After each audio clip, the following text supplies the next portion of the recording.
when it comes to getting 360 waves, dog, there are a lot of things that go around the community that are just simply not true.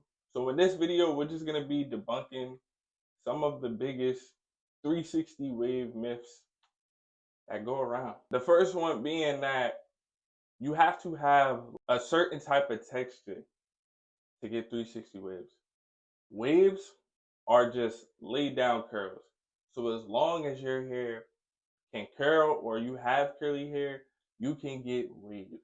The only exception to you really not being able to get waves, and this one is still up to debate, in my opinion, is if you have extremely straight hair. You need your hair to be able to curl. But even with straight hair waivers, there are curl enhancers, there are moisturizers that help your hair curl. But other than that, as long as your hair can curl, you can get waves. You don't need a specific type of hair texture. One of my favorite ones, bro, that it seems like it ain't never going anywhere. Being a waver causes baldness. Brushing causes baldness. However you want to see it. Everybody contributes being a waver to becoming bald.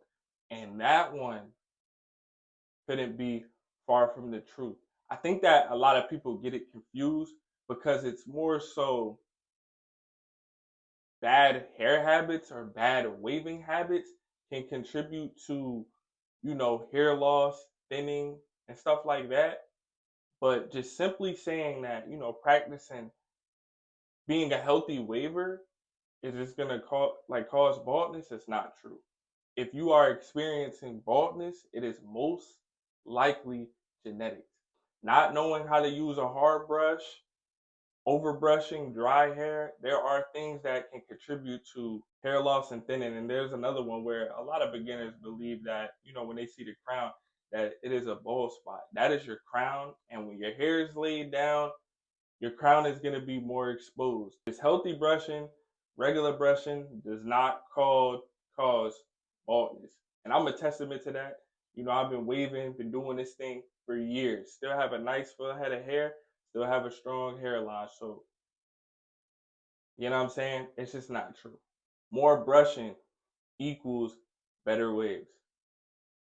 Not true. Brushing, obviously, is the biggest part of waving. It is the most important part of waving.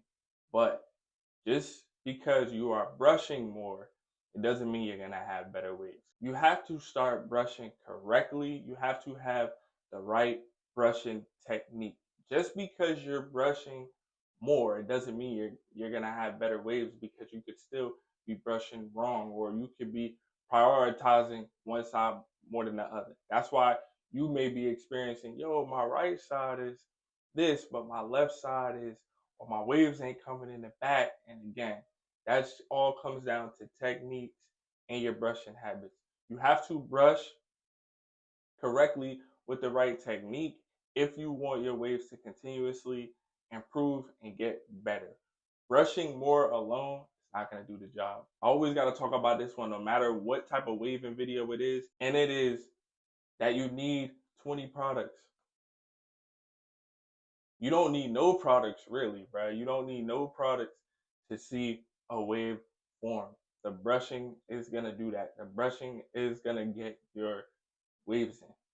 Stop listening to people that's telling you you need all these products. You need all 20 products. Nah, you don't.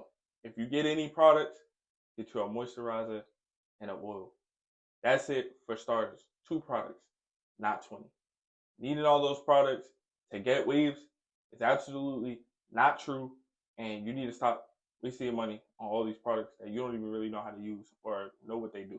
This one right here, this got to be like a funny one to me, because I didn't know people was believing that. But again, I'm not judging, because I understand, being new to something, being a beginner, you just never know.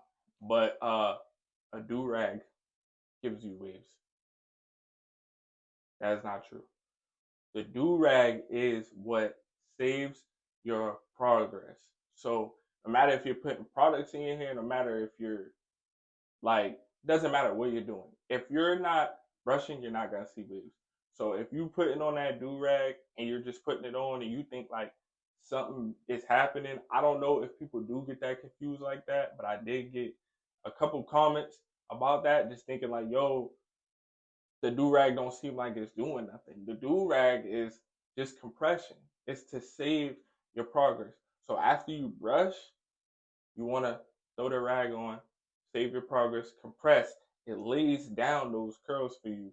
And when you unrag, you see your waves. That is all the do rag is. Again, I'm sorry, the do rag is not going to get you waves. This is another one that kind of people try to put up for debate depending on where you are in your wave journey. If you're a beginner, washing style ruins your progress.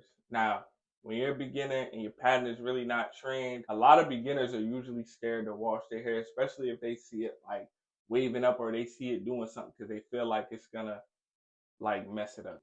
But no, getting into your washing styles early, especially when you're at curling, is only gonna speed up your progress and help train your waves better and faster. So just because you may get into a washing style and you see your results, you're like, yo, my waves look kind of different. It is just simply a part of the process. So thinking that something is gonna ruin your progress, that is a big part of the journey, that is a part of what is gonna help your waves excel,